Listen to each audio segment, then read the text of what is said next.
This comment makes me want to go on an absolute rant, and it's not because I disagree, it's because I agree wholeheartedly.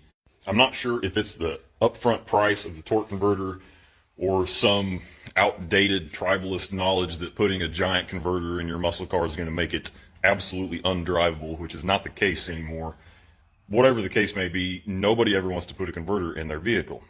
They will happily dump hundreds and hundreds and hundreds or thousands of dollars on camshafts, lifters, push rods in a 300 horsepower truck. They'll put head studs, rod bolts, main studs in an engine that never needed them. But for some reason, they want to draw the line at spending $800 to $1,200 on a torque converter or a set of gears that will make their vehicle absolutely fly with the stock camshaft.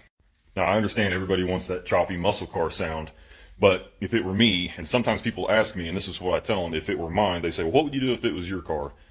And that conversation always starts out with, hey, I'm thinking about putting this stage 15 cam in my 5.3, can I still have the stock converter and gears and do the power tour and daily drive it or whatever? Of course, I say, no, absolutely not. So they say, what do you do? So I would say, if it were me, start building a solid foundation so that you can go into the engine later and do whatever it is you want.